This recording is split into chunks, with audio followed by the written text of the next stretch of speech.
की हाल चाल भाइयों और उनके बहनों। उम्मीद है तुम सब बड़े होते होगे।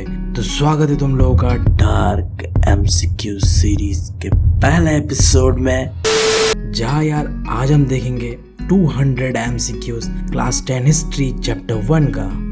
तो मैं यार यहाँ तुम लोगों को 10 से 15 एमसीक्यू सॉल्व करके दिखा देता हूँ, जिससे कि तुम्हें एक रफ आइडिया होगा कि कैसे हमें सॉल्व करना है एमसीक्यूज को। और बाकी के जितने भी एमसीक्यूज है वो तुम्हें वीडियो के डिस्क्रिप्शन में टेलीग्राम का चैनल मिल जाएगा, वहाँ चला जाना और टेलीग्राम से जाके डाउनलोड कर लेना।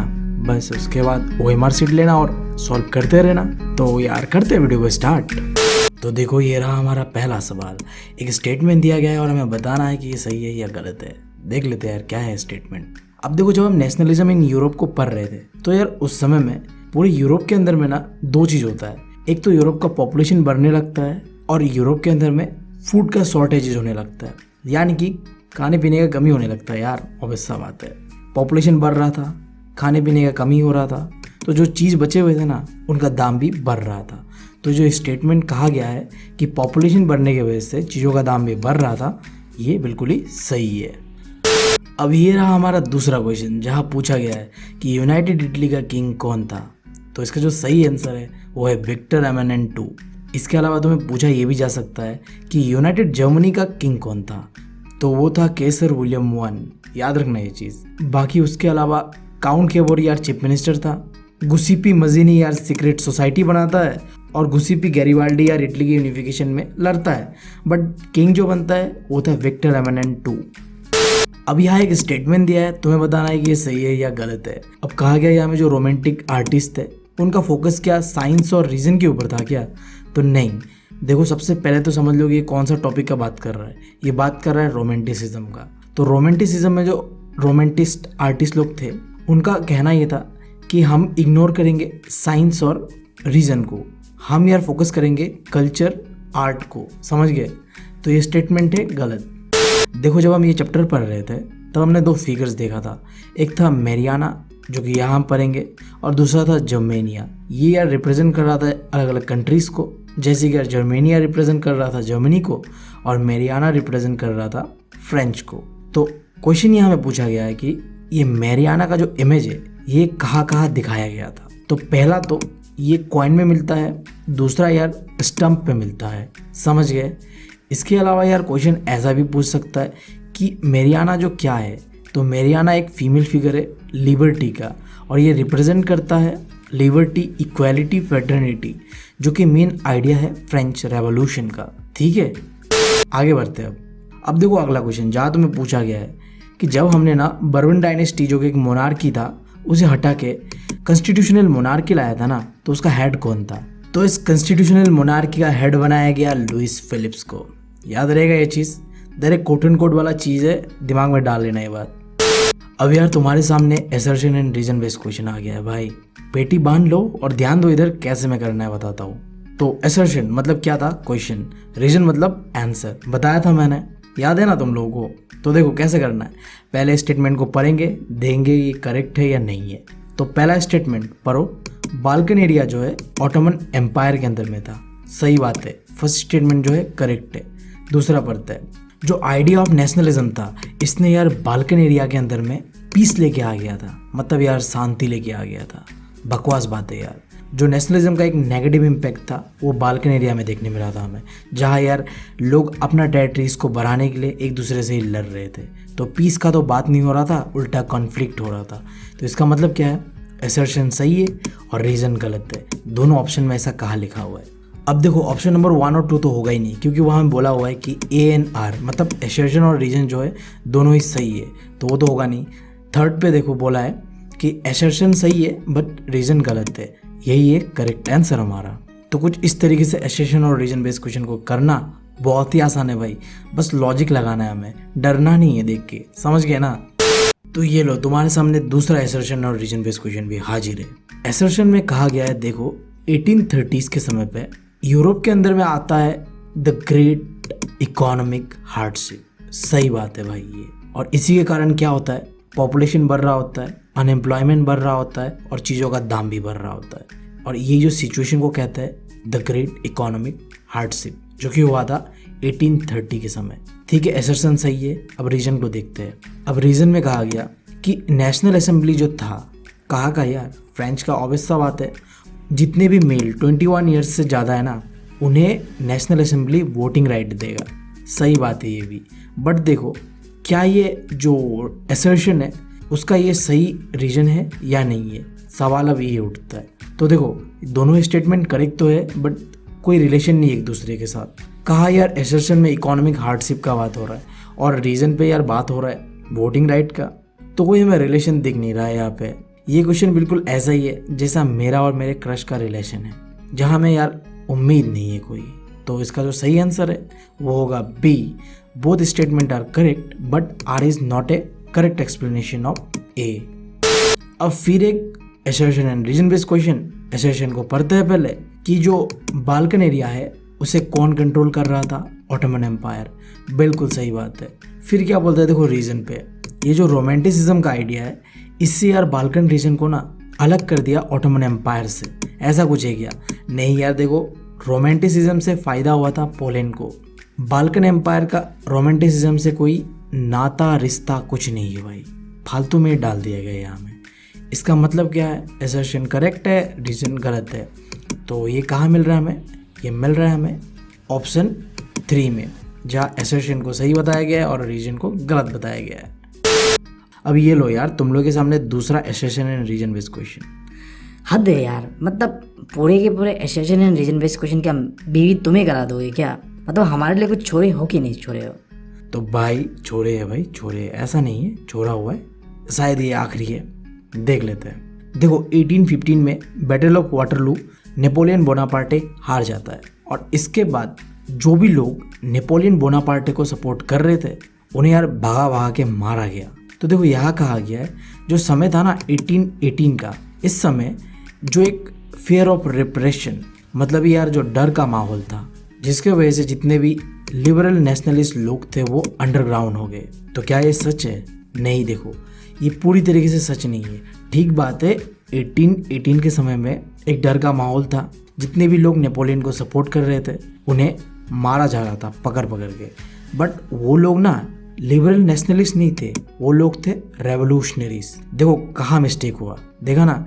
तो ऐसा ही छोटा छोटा मिस्टेक होगा जिससे कि तुम अगर ध्यान से क्वेश्चन को नहीं पढ़ोगे तो तुम्हारा गलती होने का चांसेस पक्का रहेगा भाई। तो मेरा तुम लोगों से यार रिक्वेस्ट रहेगा कि एक रूल बना लो कि जब भी यार क्वेश्चन को पढ़ने जाओगे भाई, देखो एटलीस्ट 3 बार पढ़ना है तुम्हें। रीडिंग कर लो, आंसर की तरफ देखने की जरूरत ही नहीं है। 3 बार क्वेश्चन को पढ़ लो, उसके बाद अगर तुम्हें लगे हाँ सेटिस्फेक्शन है, समझ गया क्वेश्चन को बहुत ही अच्छे से, उसके बाद आंसर की तरफ देखो। मतलब भाई साहब ऐसे चुटकियों में हो जाएगा, समझ रहे हो बात? तो असर्शन तो गलती है, हमें पता चल ही रहा है। अब रीजन को भी पढ़ लेते हैं। देखो कहा गया कि जो सीक्रेट सोसाइटी बना था ना यूरोप के अंदर में, ये क्या कर रहे थे, ये रिवोल्यूशनरीज को ट्रेन कर रहे थे और जो नेशनलिज्म का आइडिया है वो पूरे यूरोप में फैला रहे थे। सही बात है ये। तो इसका मतलब क्या है, असर्शन गलती है, रीजन सही है। तो देखो ऐसा ऑप्शन कहाँ है, option number 4, assertion is false and reason is true. समझ गए? अब यार चलो थोड़ा आसान क्वेश्चन कर लेते हैं, बहुत टफ क्वेश्चन कर लिया हमने। तो पूछा गया है कि ट्रीटी ऑफ वियना कौन से ईयर में साइन किया गया था? तो ट्रीटी ऑफ वियना साइन करता है 1815 के समय पे, जब यार Napoleon Bonaparte battle of Waterloo हार जाता है। इसके बाद फ्रांस को साइन करना पड़ता है ट्रीटी ऑफ वियना। इसके बाद देखो अगला क्वेश्चन जहाँ तुम्हें पूछा गया है कि कौन सा ट्रीटी था जिसके अंदर में हमारा ग्रीस को मिलता है आज़ादी। तो देखो वो ट्रीटी का नाम था ट्रीटी ऑफ कॉन्स्टेंटिनोपल, जो कि साइन हुआ था 1832 में। देखो भाई साहब डेट को बहुत ही ध्यान से अपने दिमाग में डाल लो, मतलब तुम्हें दिमाग में डालना है डाल लो या कहीं और डाल लो, बट डाल लो भाई, समझ रहे हो ना बात? ये जो डेट है ना, ये बार बार हर क्वेश्चन में मिलेगा तुम्हें, मतलब भाई साहब बहुत ही इंपॉर्टेंट, बहुत ही। इनमें से किसने सोचा था कि एक दिन हमारा दुनिया बनेगा डेमोक्रेटिक एंड सोशल रिपब्लिक? तो देखो सही जवाब है फेडरिक सोरियो। ये वो इंसान था जिसने एक मस्त सा पेंटिंग बनाया है तुम्हारे चैप्टर 1 के पहले ही पेज पे, और इसी पेंटिंग के हेल्प से उसने बताने का कोशिश किया कि एक दिन हमारा दुनिया जो है वो डेमोक्रेटिक वैल्यूज को इम्पोर्टेंस देगा और पूरा जो ये मोनार्की सिस्टम है वो खत्म कर देगा। तो कुछ ऐसा है भाई। बढ़ते हैं अपने दूसरे सवाल की ओर कि फ्रेंच रेवोल्यूशन के दौरान लिबर्टी को किस रूप में दिखाया गया था? तो सही जवाब है फीमेल फिगर। अब बढ़ते अपने थर्ड क्वेश्चन की ओर, जहाँ यार बताया गया है कि फ्रेडरिक सोरियो ने एक पेंटिंग बनाया था। मैंने बताया तुम लोगों को थोड़ी देर पहले। अब उस पेंटिंग में स्टैचू ऑफ लिबर्टी खड़ा हुआ है, तो उसके दो हाथों में दो चीजें रखा हुआ है, तो वो क्या क्या है? तो इसके सही जवाब है torch of enlightenment and the charter of the rights of a man. यानी कि एक हाथ में ज्ञान की ज्योति जली हुई है भाई, और दूसरे हाथ में जो आम लोगों का राइट्स, एक तरीके से तुम कॉन्स्टिट्यूशन कह सकते हो। ठीक है, तो बढ़ते हैं हम अगले क्वेश्चन की ओर। ऐसा कौन सा फॉर्म ऑफ गवर्नमेंट है जहाँ यार पूरा छूट मिला हुआ है उन्हें, वो जितना चाहे अपना पावर का इस्तेमाल कर सकते हैं, यानी कि तुम कह लो मिस यूज कर सकते हैं? तो ऐसा यार ना एब्सोल्यूटिज्म में होता है, बट यहाँ पे एक कैच है, देखो यहाँ पे मोनार्कियल भी है। तो ध्यान से अगर तुम अपने किताब पे ये डेफिनेशन को पढ़ने जाओगे तो वहाँ में मोनार्कियल भी आएगा। तो इसका सही जवाब है ए एंड बी बोथ। ठीक है, ऐसा कई सारे क्वेश्चंस मिलेगा तुम्हें जहाँ एग्जामिनर जानबूझ के ऐसे क्वेश्चंस डालेगा जिसका सही आंसर दो ही होगा। तो तुम्हें पूरा क्वेश्चंस को पहले पढ़ना है, उसके बाद ही डिसाइड करना है कि कौन सा सही है और कौन सा गलत है। वरना यार तुम अगर अंधाधुंध टिक कर दोगे तो फिर पता है तुम्हारे साथ बकचोदी हो जाएगा। तो इस चीज़ का ख्याल रखना यार। अब हमें बताना है कि नीचे दिए गए जो स्टेटमेंट्स है इनमें से कौन सा करेक्ट है। तो देखो, इसके लिए तुम्हें एग्जैक्ट नेशन स्टेट का डेफिनेशन पता होना पड़ेगा। अगर तुमने मेरा rise of nationalism in Europe का चैप्टर पढ़ा है तो तुम्हें पता होता होगा इसका एग्जैक्ट डेफिनेशन जो है, सिटीजन्स यार एक common identity, culture, history, language को शेयर करते हैं, तो उसी को कहते हैं नेशन स्टेट। तो बढ़ते हैं हम अगले क्वेश्चन की ओर। तो यूरोप के अंदर में the first expression of nationalism, यानी जो नेशनलिज्म का पहला क्रांति जो है, कहाँ से आया था? तो तुम्हें पता है द फ्रेंच रेवोल्यूशन। जो भी लिबर्टी, इक्वालिटी, फ्रेटर्निटी, ये सब का बात कहाँ से स्टार्ट हुआ भाई? हमारे फ्रेंच रेवोल्यूशन से। तो अब यार एक क्वेश्चन फ्रेंच रेवोल्यूशन के ऊपर ही। बताओ यार फ्रेंच रेवोल्यूशन कब स्टार्ट हुआ था? तो इसका सही जवाब है 1789। अब यार देखो, अगर तुम लोगों को डेट्स को लेके कंफ्यूजन है ना तो मुझे बताना, मैं यार एक टाइमलाइन वीडियो बना दूंगा जिससे कि तुम्हें पूरी तरीके से याद रह जाएगा हिस्ट्री के डेट्स। बट ऐसा मैं तभी करूंगा जब तुम लोग इस वीडियो में 1000 से भी ज़्यादा लाइक करोगे। मुझे पता है मैं बहुत ही बड़ा टारगेट रख रहा हूँ, बट ऐसा करना पड़ता है। लिटरली बता रहा हूँ, एक टाइमलाइन वीडियो बनाने के लिए मुझे बहुत ज़्यादा एनिमेशन का इस्तेमाल करना पड़ेगा, और मैं ऐसा तभी करूँगा जब मुझे लगेगा कि मुझे बहुत ज़्यादा सपोर्ट मिल रहा है। ठीक है, अब मुझे पता नहीं तुम लोगों में से कितनों ने मेरा वीडियो देखा है जहाँ मैंने बता के रखा हुआ है कि जो लिबरल नेशनलिज्म था इसका दो मोटिव था। पहला था पॉलिटिकल लिबर्टी, दूसरा था इकोनॉमिक लिबर्टी। यानी कि हमें ना पॉलिटिकली भी आज़ादी चाहिए और इकोनॉमिकली भी आज़ादी चाहिए। और ये जो डिमांड है ये किसने किया था? फ्रेंच सोसाइटी के मिडिल क्लास लोगों ने। याद रहेगा ये बात, आगे मिल भी सकता है तुम्हें ये क्वेश्चन कि ये जो लिबरल नेशनलिज्म का आइडिया था ये किसके द्वारा लाया गया था? तो ये लाया गया था फ्रांस के मिडिल क्लास लोगों के द्वारा। अब ये एक सवाल है जिसका आंसर तुम बहुत ही आसानी से दे सकते हो अगर तुम्हें यूरोपियन सोसाइटी के बारे में पता है थोड़ा भी। तो इसका सही जवाब है वर्किंग क्लास, जो कि यूरोपियन सोसाइटी का पार्ट नहीं है। यूरोपियन सोसाइटी में 3 ही क्लासेस है, एरिस्टोक्रेट, मिडिल क्लास और पीजेंट्स। अब यार बढ़ते हैं अगले क्वेश्चन की ओर, जहाँ बताया गया है कि फ्रेंच रेवोल्यूशन के दौरान कौन से वो बड़े बड़े स्टेप लिया गया था। तो सबसे पहला फ्रेंच आर्मी बनाया गया था। सही बात है, एक नया देश बनने जा रहा था तो हिम्स यानी कि राष्ट्रगान कह लो तुम, और जो कस्मे उसमें होता है वो सब यार लिखे गए। बट यहाँ क्या चाहिए कि देखो, रीजनल लैंग्वेजेस को प्रमोट नहीं किया गया था, प्रमोट किया गया था फ्रेंच को एज ए नेशनल लैंग्वेज। याद रहना चाहिए बात। तो यही है वो चीज़ जो कि नहीं किया गया था। अब अगला सवाल, जब फ्रेंच रेवोल्यूशन होता है ख़त्म, उसके बाद जब कॉन्स्टिट्यूशन बनता है, तो ऐसा वो कौन सा चीज़ था जिसने फ्रांस के आम लोगों को, यानी कि फ्रांस के छोटे मोटे जो कम्युनिटीज़ थे, उन्हें यूनाइट किया? तो सही आंसर है ला पैट्रिए एंड ला सिटियन, मतलब द फादरलैंड और द सिटीजन। ये 2 आइडियाज़ थे कि ये हमारा मातृभूमि है और हम यहाँ के सिटीजन हैं, तो इसके लिए हमें यूनाइट ही रहना चाहिए। सही बात है यार, हम यहाँ मदरलैंड कहते हैं, तुम वहाँ फादरलैंड कहते हो, तब बिल्कुल ही उल्टा है। चलो कोई नहीं। अब अगला सवाल, जहाँ हमें पूछा जा रहा है कि जैसे ही फ्रेंच रेवोल्यूशन ख़त्म होता है उसके बाद जो फ्रेंच आर्मी है वो अपना जो नेशनलिज्म का आइडिया है उसे पूरे यूरोप में फैलाता है। तो इसका सही जवाब होगा नेशनलिज्म। मैंने पहले ही बता दिया। अब अगला सवाल जो कि बहुत ही मस्त है, फ्रेंच के अंदर में यार देखो बहुत ही लंबा स्ट्रगल चला फ्रेंच रेवोल्यूशन के नाम से, जिसके बाद तुम कह सकते हो कि एक तरह का डेमोक्रेसी बना था। प्योर फॉर्म ऑफ डेमोक्रेसी तो नहीं कह सकते, बट समहाउ डेमोक्रेसी कह सकते हो, जो कि एकदम अर्लीस्ट फॉर्म डेमोक्रेसी था। ठीक है, उस डेमोक्रेसी को किसने तोड़ दिया था? तो वो था हमारा हीरो नेपोलियन बोनापार्टे। अब यार अगला सवाल, सिविल कोड, जिसे हम यार नेपोलिक कोड भी कहते हैं, ये कौन से ईयर पे इंट्रोड्यूस किया गया था? तो सही जवाब है 1804।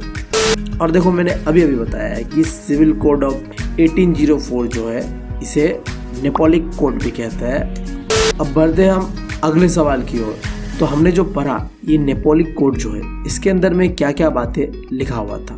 तो सबसे पहले तो नेपोलियन ने वेट को मेजरमेंट करने के लिए एक कॉमन स्टैंडर्ड सेट कर दिया कि अब पूरे कंट्री में एक ही तरह का सिस्टम चलेगा वेट को मेजरमेंट करने का। ठीक है, उसके बाद जो ये फ्यूडल सिस्टम था उसे ख़त्म कर दिया, और जो प्रॉपर्टी राइट था ना आम लोगों का उसे भी बचाना शुरू कर दिया। इससे पहले जो आम लोगों का प्रॉपर्टी राइट है वो कुछ खास नहीं हुआ करता था, मतलब राजा को पसंद आया तो किसी का प्रॉपर्टी तो उठा लो भाई। तुम्हें पता ही है राजा लोगों का कैसा सीन रहता है, जो दिल आया उठा लिया भाई, मतलब क्या बताए, अब ऐसा ही है जैसा है। बढ़ते हैं यार अगले सवाल की ओर। नेपोलियन बोनापार्टे का नेगेटिव साइड कौन सा था? तो इसका सही जवाब है आखिरी। देखो यार, नेपोलियन बोनापार्टे बहुत ही सन की इंसान था, तो अगर कोई भी इसके खिलाफ बोलता था उसके ऊपर सेंसरशिप लग जाता था, और साथ ही साथ वो जबरदस्ती लोगों को फ्रेंच आर्मी में भरा रहा था, चाहे वो चाहे या ना चाहे, तुम्हें फ्रेंच आर्मी में जाना ही पड़ेगा भाई। और आखिरी चीज़, टैक्सेस को भी वो बहुत भरा रहा था।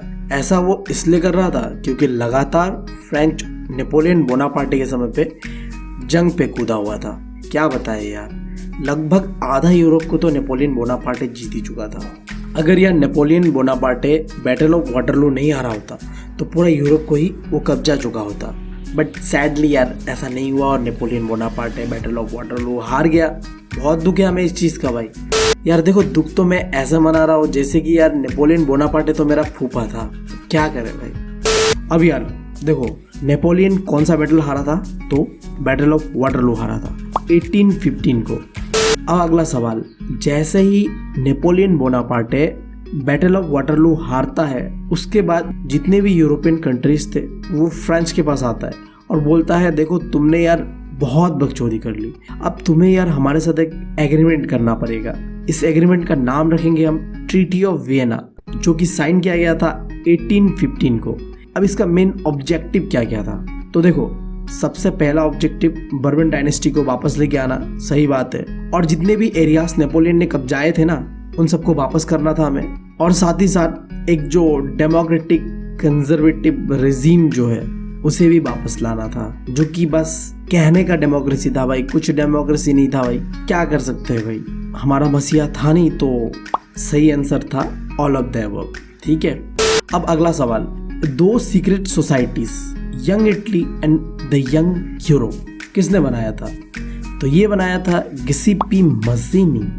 आगे इस बंदे के बारे में तुम्हें बहुत पढ़ने मिलेगा, तो नाम याद रख लेना, गिसेप्पे मज़ीनी का नाम ही यार भाई काफ़ी सेक्सी सा नाम है। अब यार इनमें से वो कौन सा स्टेट है जिसे कर्डल ऑफ यूरोपियन सिविलाइजेशन कहा जाता है? यानी कि यार देखो, इतना बड़ा जो यूरोपियन सिविलाइजेशन है उसका बेस किसे कह सकते हैं? तो इसका बेस है ग्रीक सिविलाइजेशन। देखो, ग्रीक उतना ही पुराना है जितना यार हमारा इंडिया में इंडस वैली सिविलाइजेशन। अगर तुमने कहीं पढ़ा हो या नहीं पढ़ा हो, पता होना चाहिए तुम्हें ये बात कि जो ग्रीक माइथोलॉजी के जो गॉड्स थे वो काफ़ी हद तक मिलते हैं यार हमारे जो हिंदू माइथोलॉजी के गॉड्स से। अब अगला सवाल, देखो यूरोप के अंदर होता है एक के बाद एक रेवोल्यूशन, उसमें से एक रेवोल्यूशन का नाम है जुलाई रेवोल्यूशन ऑफ 1830 फ्रेंच।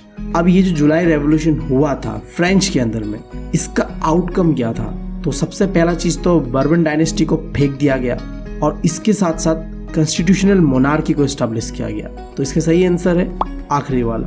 देखो, जुलाई रेवोल्यूशन से पहले फ्रेंच एक मोनार्की था, प्योर मोनार्की, बट इसके बाद फ्रेंच बनता है एक कॉन्स्टिट्यूशनल मोनार्की। समझ गए? अब बढ़ते हैं अगले सवाल की ओर।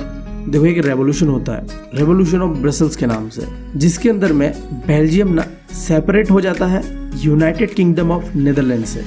अब तुम्हें बताना है कि वो कौन सा साल था जब ये रेवोल्यूशन ऑफ ब्रसल्स हुआ था।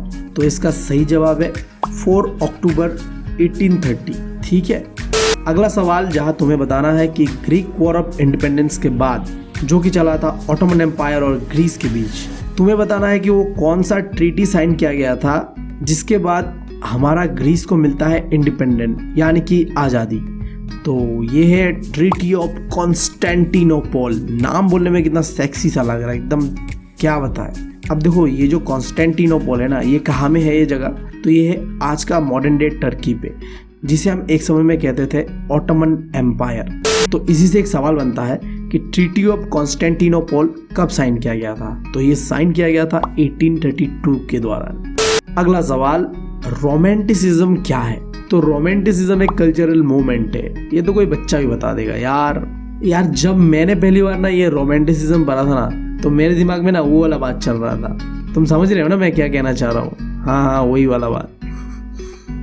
DDLJ का बैकग्राउंड म्यूजिक चल रहा था और क्या ही बताया, और पीछे अपने क्रश भाग के आ रही है मेरे पीछे, और तुम्हारा भाई एकदम शाहरुख खान की तरह गिटार लेके, क्या बताए यार, तब रहने दो भाई।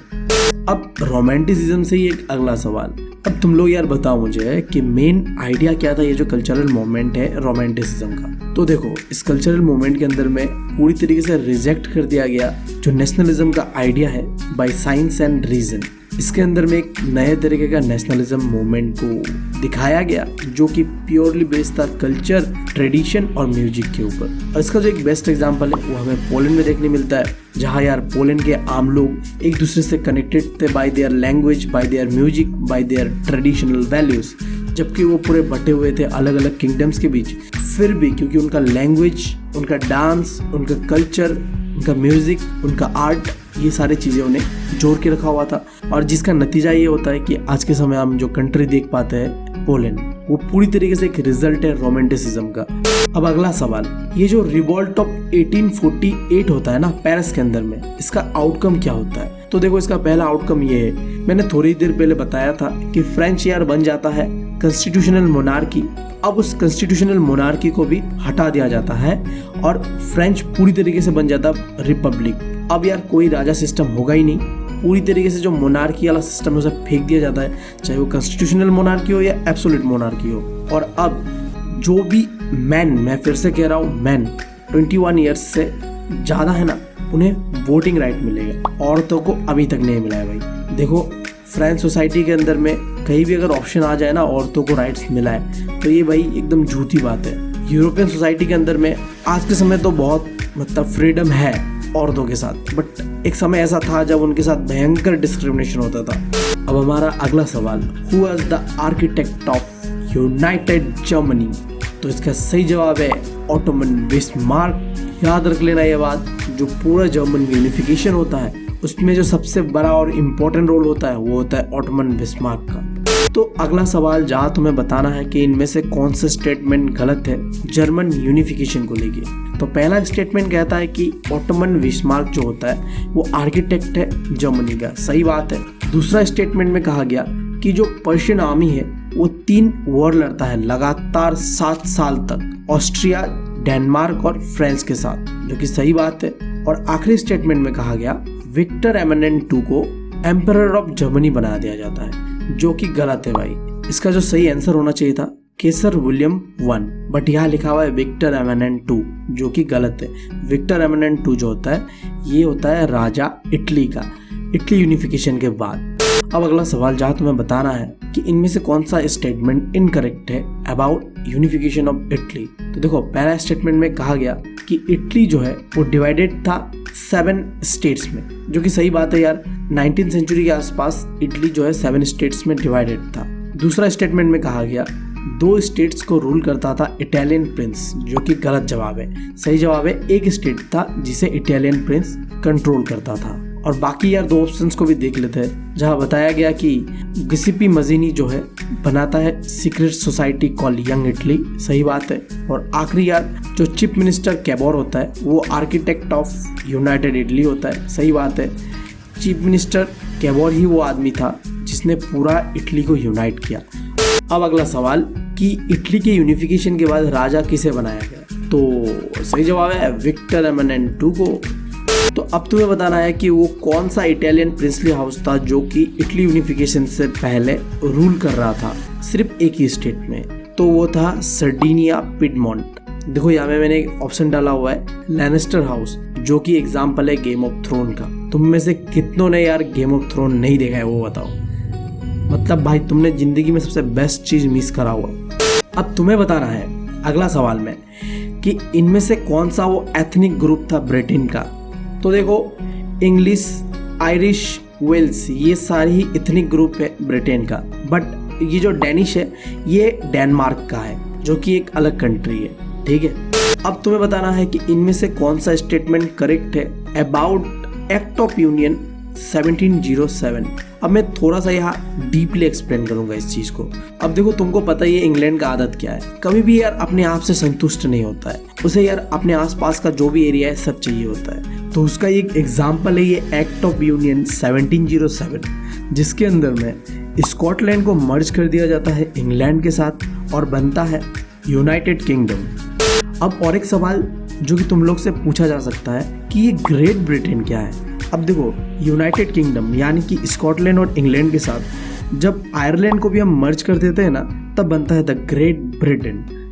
अब हमारा अगला सवाल, आयरलैंड को ना फोर्सफुली यूनाइटेड किंगडम के साथ मिला के द ग्रेट ब्रिटेन बनाया जाता है। तो तुम्हें अब बताना है कि वो कौन सा साल था जब आयरलैंड फोर्सफुली ही यूनाइटेड किंगडम का पार्ट बन जाता है। तो सही जवाब है 1801। देखो यहाँ कंफ्यूजन करने के लिए ना 1701, 1702 दिया हुआ, बट ये जो तुम्हारा एक्ट ऑफ यूनियन 1707 था उसके लगभग 100 साल के बाद आयरलैंड को भी फोर्सफुली यूनाइटेड किंगडम के साथ मिला दिया जाता है, और जिसके बाद इनका नाम चेंज करके द ग्रेट ब्रिटेन बन जाता है। तो अगला सवाल, 19th सेंचुरी में जर्मनी अपने आप को किस तरीके से एज ए नेशन दिखा रहा था। तो इसका सही जवाब है जर्मेनिया।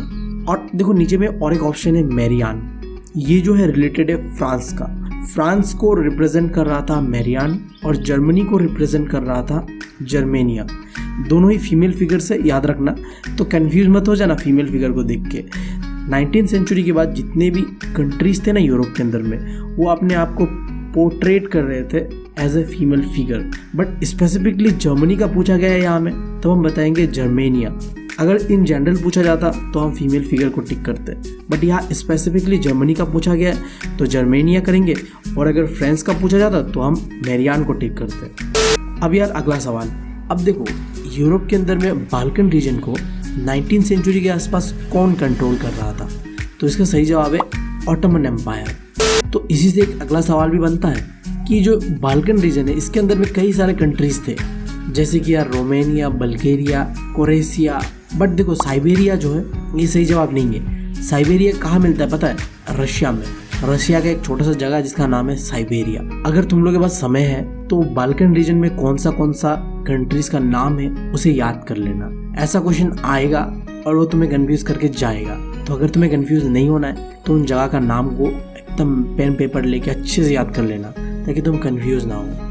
अब यार देखो एक सवाल है जो कि लिटरली मैं बता रहा हूँ, ये यूपीएससी लेवल वाला सवाल है। ऐसा किसने कहा था कि when French sneezes the rest of the Europe catch the cold, यानी कि अगर फ्रांस को छींक आता है तो सर्दी यार पूरी यूरोप को लग जाएगा। तो ऐसा कहा था ड्यूक मेटरनिच ने। अब ऐसा क्यों कहा था? देखो जो आइडिया ऑफ इक्वालिटी हो, फ्रेटर्निटी हो, फ्रीडम हो, डेमोक्रेसी हो, ये जो भी आइडियाज है ये आता है फ्रांस से और इसे फॉलो करता है पूरा यूरोप। तो इसी चीजों को देखते हुए ड्यूक मेटरनिच ने एक मुहावरा दिया था और वही है ये मुहावरा।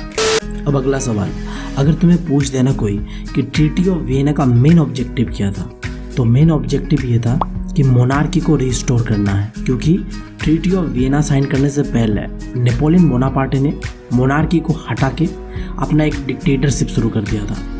अब अगला क्वेश्चन जहाँ तुम्हें पूछा गया है, ब्रोकन चेन और रेड कैप क्या सिंबलाइज कर रहा है? तो देखो जो ब्रोकन चेन है वो सिंबलाइज कर रहा है आज़ादी को, और रेड कैप देखो तुम जब भी फ्रांस का कल्चर देखोगे तो जो ट्रेडिशनल ड्रेसेस है वहाँ में तुम्हें लाल कैप दिखेगा। इसका इस्तेमाल जब वो आज़ादी का लड़ाई लड़ रहे थे ना, यानी कि फ्रेंच रेवोल्यूशन कर रहे थे, तब उन्होंने इस्तेमाल किया था। तो इसका मतलब है ये दोनों सिंबलाइज कर रहे हैं आज़ादी को। Option 3 bring freedom. फ्रीड का सिंपल सा मतलब होता है आज़ादी, फ्री। ठीक है, अब यार आखिरी क्वेश्चन, जहाँ यार मैंने पिछली बार जब एमसीक्यू बनाया था तो मेरे मुंह से गलती से निकल गया था ट्रेड यूनियन। इसके लिए मैं तुम लोगों से दिल से सॉरी कह रहा हूँ। मतलब कहते कहते कभी ना मुंह फिसल जाता है, समझ रहे हो ना बात। तो देखते हैं। कहा गया जुल्वरीन जो कि बना था 1832 को, और ये कहाँ बना था, बहुत ही इंपॉर्टेंट, पर्शिया में बना था। तो ये है क्या एग्जैक्टली? तो ये भाई कस्टम यूनियन है, याद रहेगा ना, ट्रेड यूनियन नहीं है, क्या है, कस्टम यूनियन। तो यही था भाई, जितना था क्वेश्चन आंसर। बाकी इसके अलावा यार 200 से भी ज़्यादा एमसीक्यूज तुम्हें मैंने टेलीग्राम चैनल पे मिल जाएगा, जो कि तुम्हारे प्रैक्टिस के लिए है। ये मैंने तुम्हें बस एक रफ आइडिया दिया है कि कैसे सॉल्व करना है एमसीक्यूज। तो तुम्हें एक चीज़ बहुत ही इंपॉर्टेंट है करना, OMR सीट को लेके बैठना जब भी तुम एमसीक्यू को सॉल्व करोगे। तो ठीक है यार, मिलते हैं अगले वीडियो में। आज के लिए इतना ही रहने देते हैं। बाकी तुम लोगों से कहना वही रहेगा हमेशा की तरह, जब भी एमसीक्यू को सॉल्व करो OMR सीट के साथ ही सॉल्व करना। और एमसीक्यू कहाँ मिलेगा, तो टेलीग्राम चैनल पे मिल जाएगा। बस तुम्हें क्या करना है कि वीडियो के डिस्क्रिप्शन पे जाना है और टेलीग्राम चैनल पे चले जाओ और बस डाउनलोड करो और प्रैक्टिस करना स्टार्ट कर दो, क्योंकि एग्ज़ाम भी तो आने वाला है ना भाई। तो ठीक है यार, करते हैं वीडियो को ख़त्म, मिलते हैं अगले एपिसोड में। Thank you, love you all.